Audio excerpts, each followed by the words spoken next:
All right, we are live, I think, on Facebook at least. We're also probably going live on YouTube, but I want to welcome everybody to another edition of the Entrepreneur Journey podcast. And I am so ecstatic to have Julia McCoy with me because Julia, when you talk about AI and content, this is the woman to know. I've been following her stuff for a while, and I'm like, everybody's sharing like all this stuff, like kind of trendy AI stuff, but if you really want to get to the true nuts and bolts and how to really make it work, this is the girl to know. So so glad to have you. Thank you, Doug. I am excited to be here. It's going to be a great chat.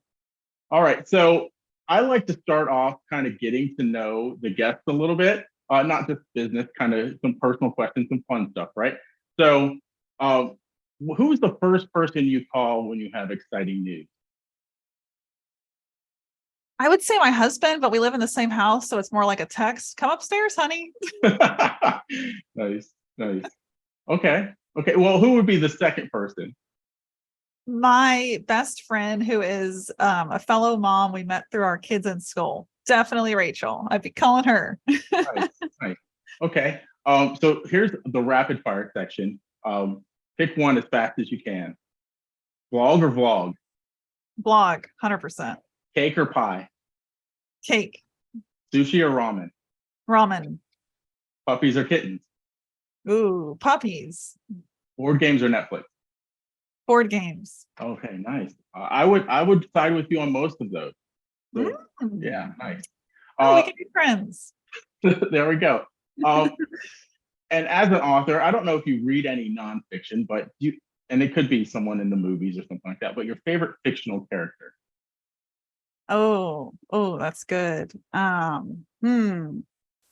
Goodness. I'd have to say Lucy from the Narnia series, the youngest one of the Pevensie children. She's who I am at a heart level. Like, I'm a kid at heart. I'm a creative. I love to write. I love to have adventures.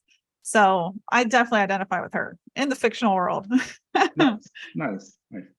Now for the fill in the blank section, being blank is the best trait an entrepreneur can have. Action oriented, 100%. Yeah.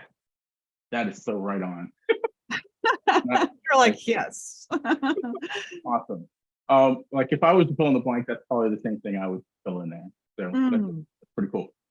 So I really want to, you have an amazing story, and I don't know how far back you want to go, but you have some, like, there's been a lot of questions because of around your journey, right? Because you were somewhere and then you made a transition.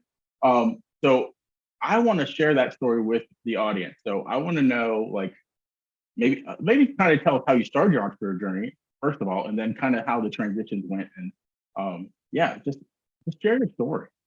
Cool. I love it. Well, it all started almost 11 years ago. In 2011, I was in college, headed for a nursing degree, going to get an RN, got halfway through, and it just wasn't something I loved at all. But basically, I was waking up every morning, dreading it, every part of it. So it hit me, why not actually try to do something you like and make money doing it? And so without even waiting on that idea, literally had that idea one morning, went to Googled, how do I make money on writing? That was the exact Google search. And then this freelance market opened up. I was on Upwork, which back then was Odesk. And I went to the gig page and I looked down and I saw like 13,000 gigs. I saw this number and I was like, whoa, okay, there's a market. And today, 10 years later, content marketing itself is a $600 billion industry. So I had no idea what I was stepping into. I just thought it would be a good way to pay the bills and actually enjoy what I do. But within 3 months of doing that Google search, finding Upwork, I had so much work. I was earning triple per month what my parents were.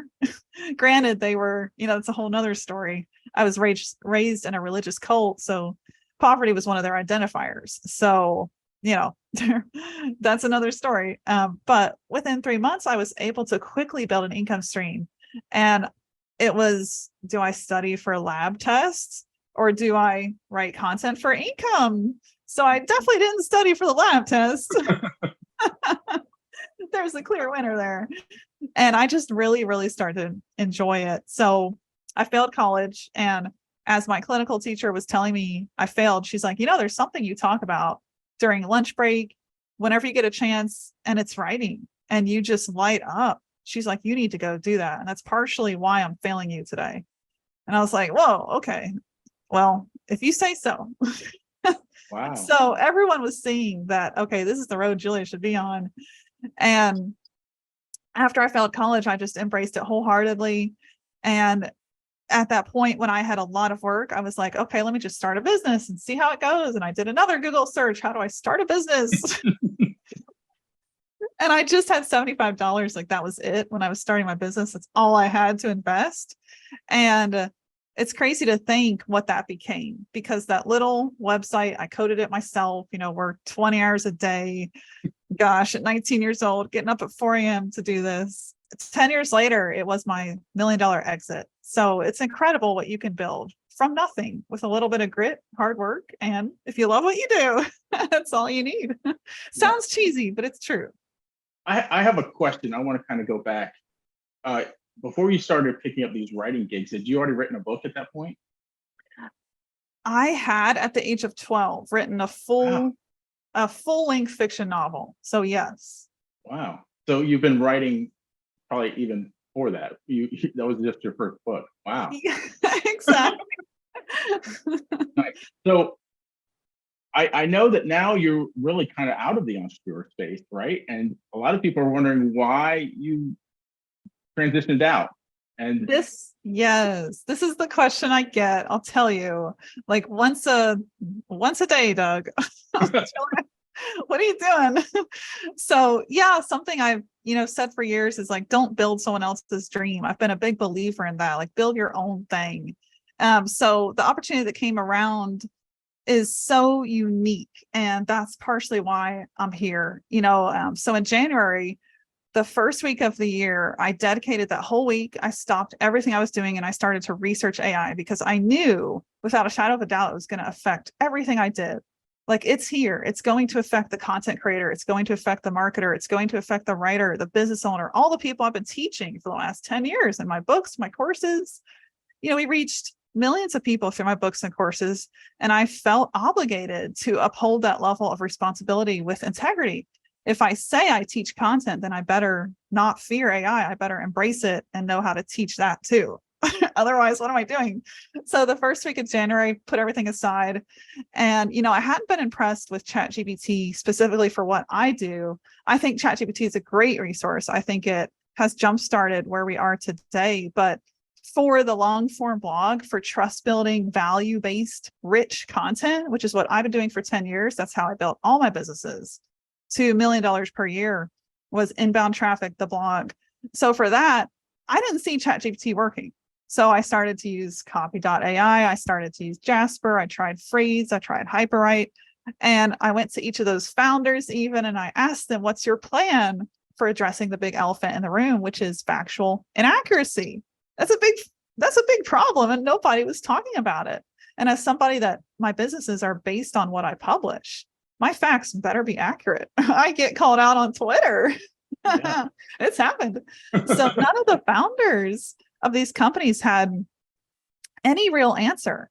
And then I was watching a video by Adam Onfroy, who is one of the top affiliate bloggers in the world, and he mentioned content at scale. And as soon as I saw him mention it, and I saw the dashboard in his video, I was like, whoa, this is cool. This looks like something I would like. Like, there's an on-page SEO editor there. There's a whole long form blog that's written by AI in minutes. So as per usual, I reached out to the founder, gave him all the hard questions. And I got to say, he was the only founder that addressed them with a real answer. And he actually said, we have something in the works to address factual accuracy. We know it's a problem. OpenAI, something they publicly say is ChatGPT and GPT-3 and now 4. It's based on no source of truth. It literally BS's when it writes. Like, that's what it does. Yeah. So, that's a problem. Yeah. So the founder of Content at Scale, Justin McGill, he was like, yeah, we know this is an issue. And we have updates coming that we're working on that are going to address that. We're going to be pulling citations. We're going to link to sources. This is all going to be embedded right in the tool. So I was like, okay, sign me up. What is this? And so I started using it and I was just blown away because in 4 minutes, based on one keyword and one sentence prompt, I got a 3,000 word blog. We're Wow. talking in 4 minutes. Wow. So that week, I gave it to my writer at Content Hacker, my writer for 8 years, the most incredible person ever. She's my right hand. And she was like, Julia, this tool just saved me 7 hours of work per blog. And she was blown away. So I'm like, okay, if you're sold, I'm sold. It has to pass Alyssa's bar. So then I kept talking to the founder and I was like, this tool is so good. What if I helped you do your marketing? Because I could do it really well. And so he was like, okay, what do you want to do? And I pitched him on a role I thought was a good fit for me. And he pitched me on a better role. And so I accepted that role. That was VP of marketing. And that was January 19th. And now it's March 28th. We're talking, Doug, and I'm the president of the company. That just happened yesterday. Thank you. Thank you. It's been a perfect fit, and I don't feel like I'm building someone else's dream. I feel like what I'm doing is integral to my own reputation, in fact, because now people know I don't just tell you how to use AI. I'm in the mix of what is actually the leading tool in SEO marketing. It's one of the fastest adapted tools. We have over 200 users signing up in different ways every day. And our users are doing 40 million words a month. And for some context, my human writing agency that I grew and sold in 2021 grew for 10 years. We were doing 10 million words per year. So it's doing 4 years in 1 month. Wow. Which is mind blowing. Wow. To even be in the mix of that, is a total honor. So it's an incredible opportunity. And I wouldn't wish my journey to be any different, even though this isn't my company. Technically, it is owned by someone else. But I am growing it and I'm a part of the vision, so much so that I'm trusted with big things. And if it wasn't like that, if I was just a cog in a wheel, no thanks. So it's bigger than that. And that's why I'm here and I'm excited to be here. Yeah, I can tell just by how you're speaking about it that you didn't lose vision or passion. That's what a lot of entrepreneurs feel like. If they ever left entrepreneurship, they're going to lose. They're going to lose the vision. They're going to lose passion. But I can feel like with you, that just transferred over, right? Because you have a vision with this company, and you have passion for what they're doing, and you want to help propel that. So that's amazing. Thanks. Yeah, I feel like it happens rarely when I talk to people that are like, "Oh yes, I'm an executive. I work here, and there's a lot of unhappiness." So I got to give a shout out to our founder and the culture he's built at Continent Scale. It's amazing. He really just gets out of the way and lets people be great, and I think that's hard to do for founders. They want to feel like they own the whole ship, they have control. And I think letting go of control is maybe the hardest thing for a founder to do. I know I was one. I know the struggle. So that's amazing that he's created that culture. Yeah, there's an entrepreneur lesson in there too about not having such a tight grip, because letting your team flourish and help, it grows a lot faster when you let them flourish and don't try and micromanage and control every little piece, because they're going to help you grow it if you let them. So. Yeah, so true. And that's if you have the right person, right? If you have the wrong person, you don't want them manning the ship. That's true. That's true. But there's another lesson in there: picking the right team. Yes. Yeah, that is so awesome. So I actually want to get into the whole AI and content piece of this. I want to tap into your expertise, if you will, about the best ways to leverage AI. I know you even wrote a book not that long ago, maybe just a few months ago, about ways to leverage AI with content. So can you just kind of give us some hard tactical things that we can do as far as leveraging AI and content? Yes. And I'm so glad you asked, because this is something I'm so excited about. So I'll take you through the journey of it a little bit, because there's story here along with the tactical advice. So when I came in Continent Scale, one of the first things I did was I looked at all the amazing things the team was doing. And I said, we got to take this external. We aren't talking about it. We haven't built anything. And honestly, it wasn't because they couldn't. They're all geniuses. They just didn't have the time. So that's why I'm there. So one of the first things I did was I built a model. and we called it AIO. And what it stands for is optimizing AI content. And this is something I'll tell you, Doug, I don't see any AI company out there talking about the same message that we have. And essentially the message is you can't just take content straight from AI and take it externally and make it your marketing. You have to inject it with, and we built a framework called Craft, and we said you got to inject it with these 5 things. So the first step you want to do when and you can apply this to anything, whether it comes from Jasper, ChatGPT, and especially from Content at Scale.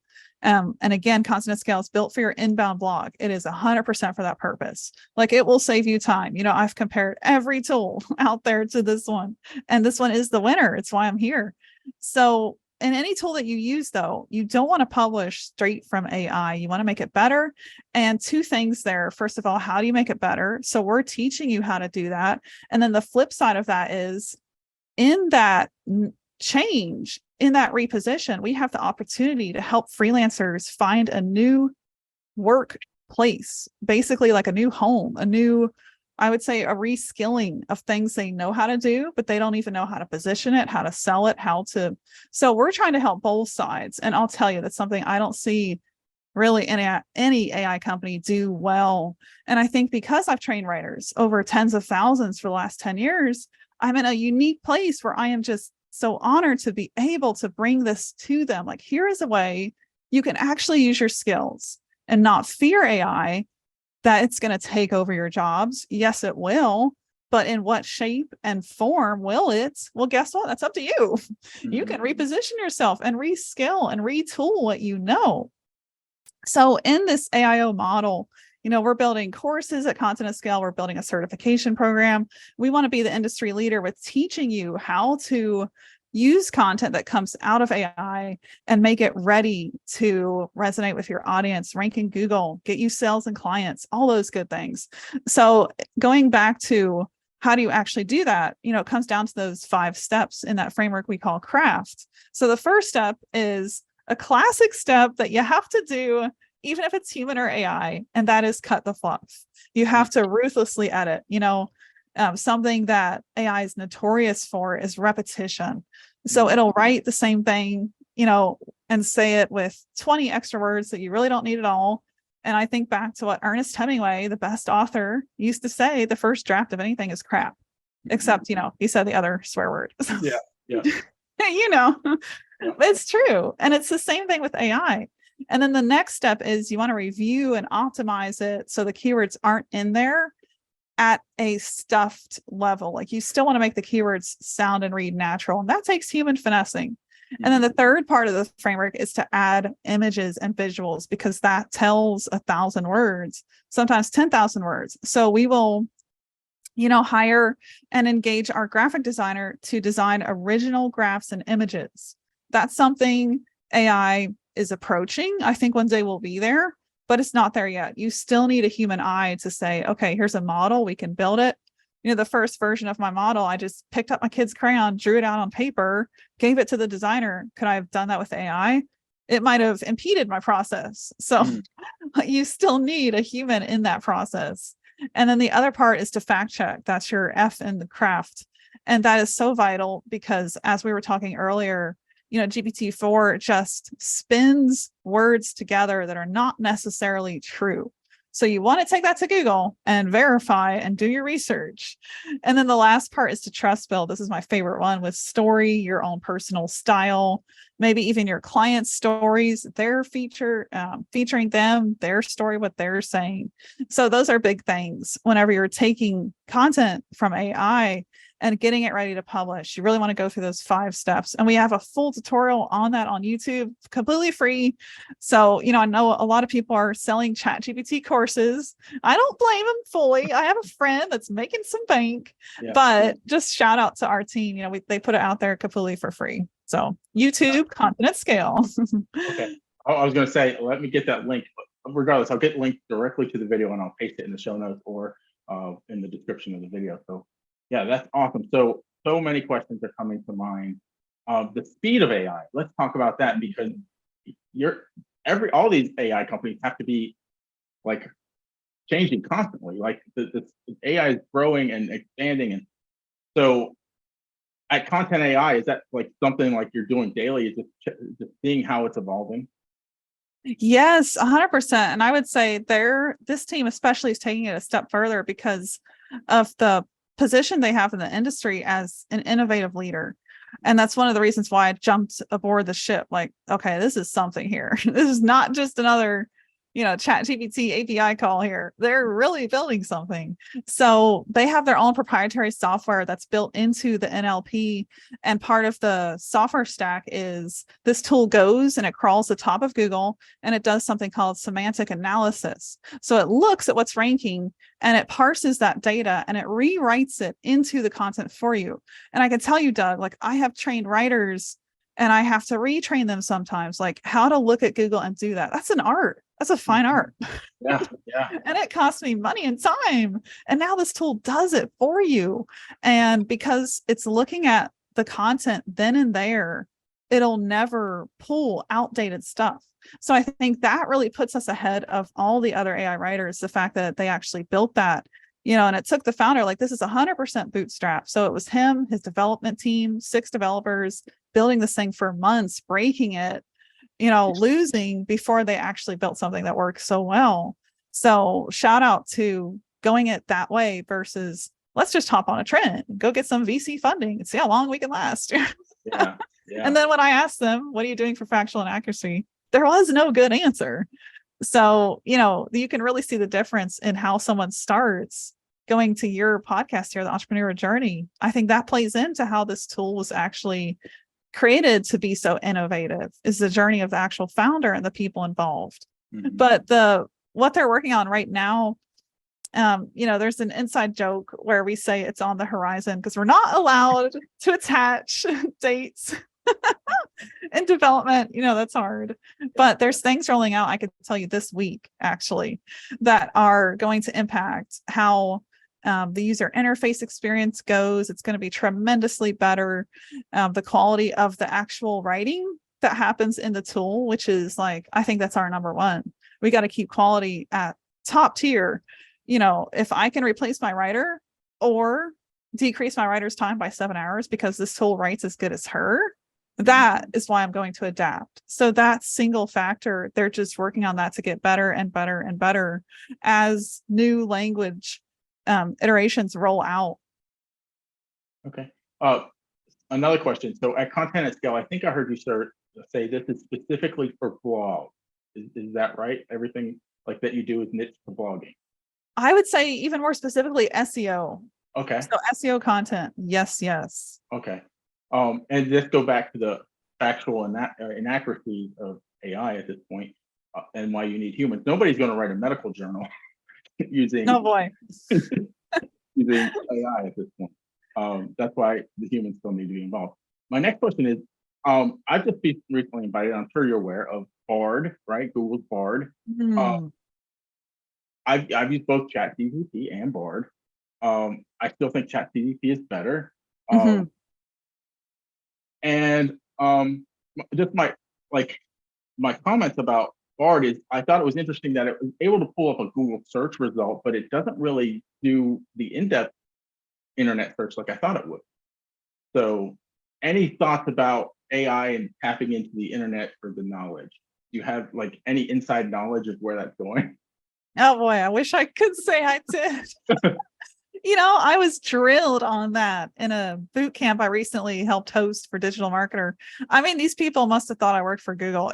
I truly don't know, folks. But I will tell you, there is a playground you can use right now to test and see the predicted evolution of Google. I don't know if it'll actually happen. I think Google does lack a lot of innovation around AI in general. We know they rushed Bard to compete with OpenAI. We know it was a train wreck. The amount of stock they lost when it ran an incorrect answer, like on day one, to a very well-known question. So, I think they're just late to the game with innovation in general, but they're very, very good at search. Like they've always been good at that, So here's an analogy. Google is the Bing to OpenAI, as Bing was to Google. I really feel like that's the case. Yes, it could be because Bing is really making a comeback. So we can talk about that now. Yeah, because they tapped into OpenAI, right? Microsoft. Yeah. Yes. So yeah, Yes. so what I really want to get to, and what I'm sure my audience wants to get to, is the benefits of using AI. Like, not just like writing good, like we're talking about revenue and customers and traffic and all that sort of stuff. So can you speak to that a little bit about how using AI can help you with your margins, with your generating clients, all that sort of stuff? Yes. So I'm really excited about this. I'll tell you, I'm doing something on a weekly basis called an AIO adaption.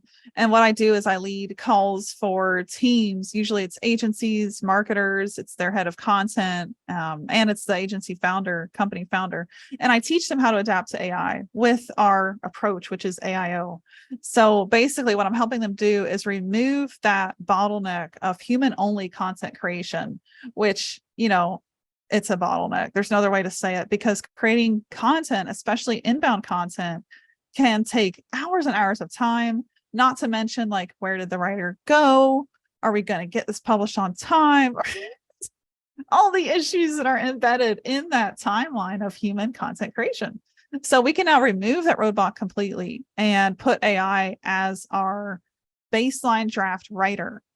And with content at scale, the differentiation point there is the first draft is actually good. It's worth something versus a draft riddled with errors, doesn't even have SEO structure, missing the conclusion, the H2, the click to tweet. It's like all of that is generated in 5 minutes by content at scale. It's unbelievable. So the fact that we have that means we can now adapt because the technology is here, and we can remove that bottleneck from SEO content creation. But what I'm teaching teams to do is basically to add a human layer on top.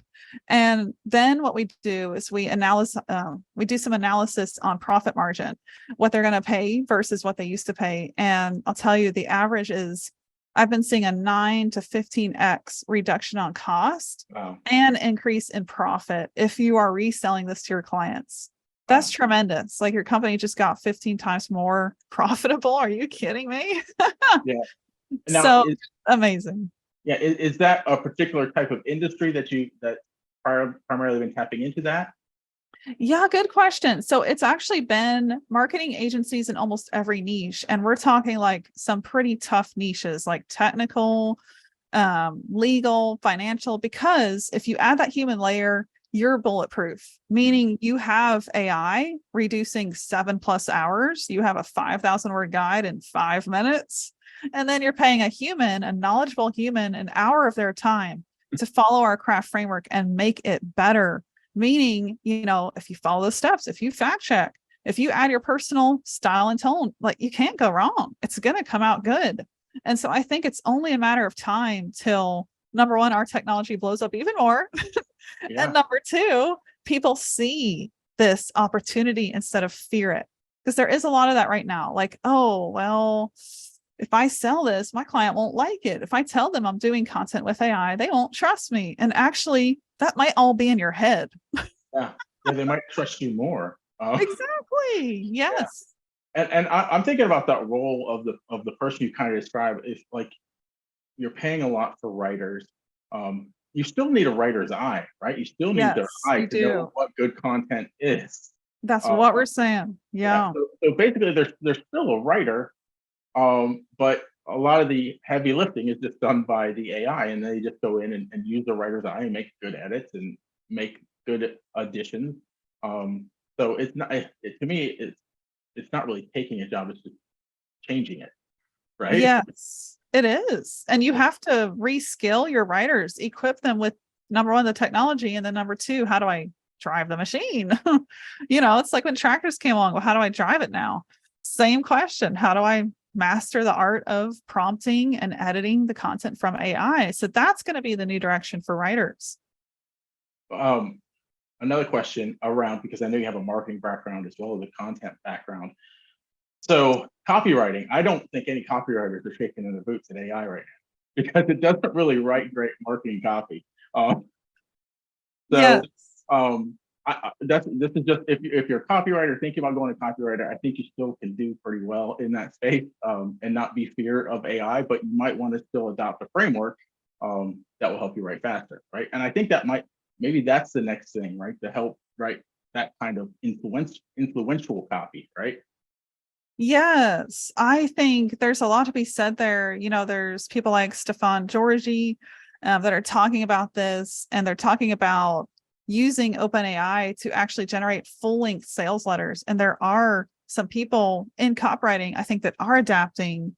But what I see, as a content writer, that's also definitely got a foot in copywriting, because you kind of have to Yeah, to sell, 6 million in the last 6 years or yeah, 10 years, yeah, sorry, number there.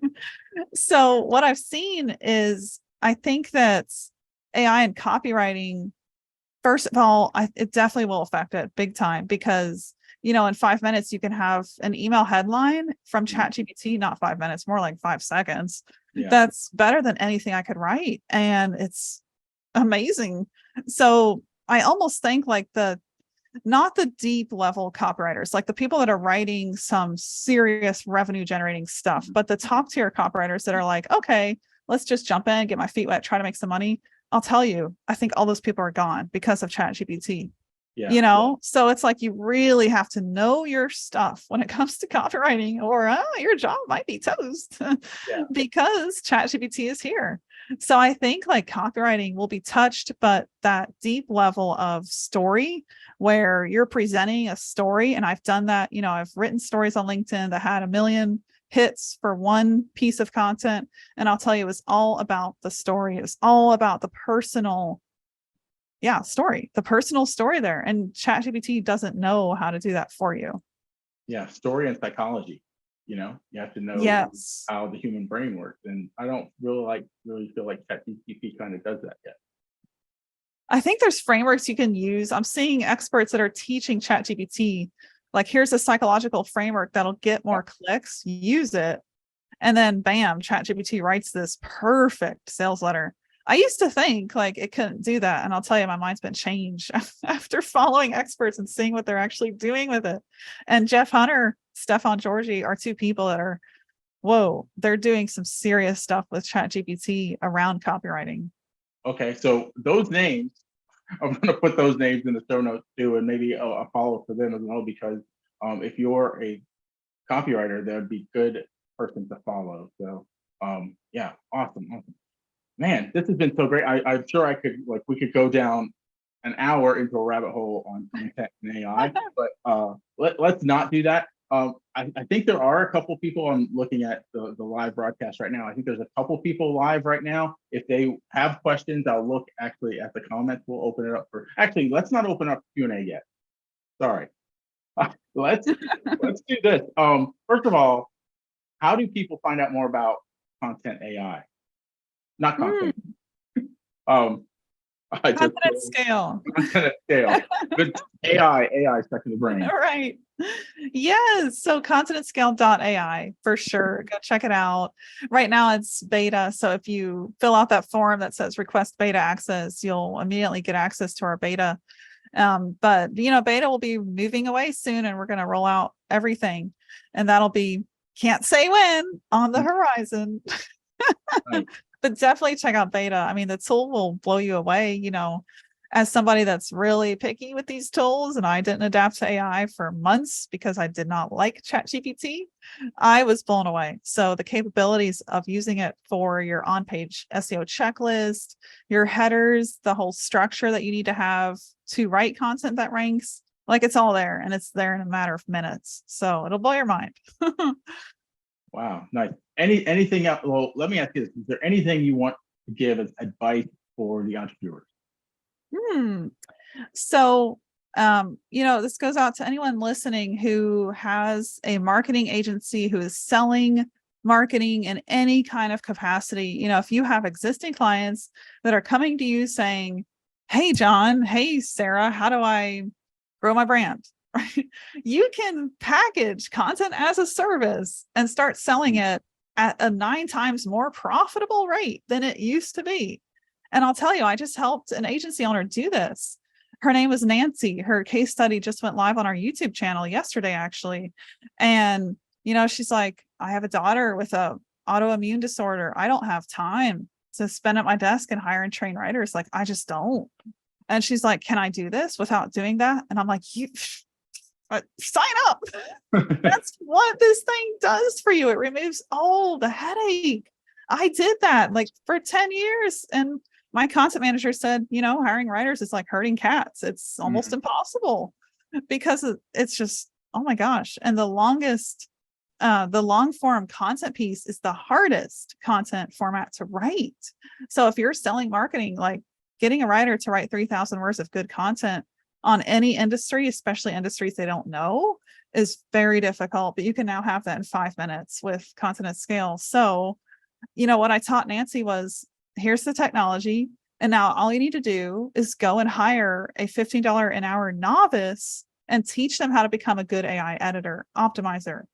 So gave her the training for that. We have training that we're creating at Content at Scale, and it'll equip her and her writer that she's training and hiring now to make this a super profitable arm of her business where she can say, yeah, we do content. Yeah, we help your whole website get to the top of Google because the crux of that is content. So now we do content. Here's a package. She's going to sell it around $2,500 a month, done for you, blogging, strategy, all of it, traffic analysis. And it's one person to staff that's part-time, novice, entry level, and you're training them how to do it. I mean, hello. Let me understand correctly. You show the agency exactly how to do this. Yes, that's our goal at Content at Scale. Like, I'll tell you, we're one of the only AI companies doing this, because a lot of the other AI companies are like, okay, here's the AI, use it for a million different things. And while that's great, you're left not knowing how to actually use it. So our goal is one thing. How to leverage it, right? It's just so you know how to leverage it. Exactly. Yeah. So that's what we're trying to do at Content at Scale, is release training and really help people know how to drive this engine so that they have a more profitable marketing agency and so that they become the innovators, because we're actually not going to be the innovator in the end. It's going to be the people, like the people listening to this podcast, the people that are building their marketing agency. Those are the real innovators that are offering this technology to their clients. Yeah. Another question I had about that, actually not a question, but a statement, actually. Think if you're a marketing agency, think about if your competitor's using it and you're not. Good stuff. Because you should, because they are going to be using it at some point. If they're not now, they will be. So why wait? 100%. Very well said. Yeah. You got to adapt or die, right? We're there, literally. Yes. I don't like to give into that kind of fear type of stuff, but it's also about being real, right? Yes, it is. No, I mean, it's why I'm not just a person writing content anymore. Yeah. I'm over here in AI now because it is adapt or die. This is as big as when the internet came out, when tractors affected the farmer, and the farmer didn't die. Marketing didn't die. The internet helped marketing get better. The tractor helped the farmer get better. AI is going to do that, but we actually have to use it. Not fear it. What I'm saying is you have to use the tools that your competitors are, and they're gonna go past you. So good. It's true. Yes. No, this was a great chat. Super important conversation to have. I love that people in marketing and entrepreneurship are embracing AI and learning how to make it a piece of their business, if not like how their business is built now. Because AI is that good. Years ago, it was the article spinner. It was complete garbage. We are far past those days. Oh my goodness. That's so funny that you mentioned that, because I remember that. That was so long ago. It was, but it wasn't that long ago. If you think about it, it was like 8 years ago, which is not 50 years. So this innovation has accelerated so quickly. Yeah. Awesome. Well, thank you, Julia, and thank you, everyone. And until next time, keep moving forward.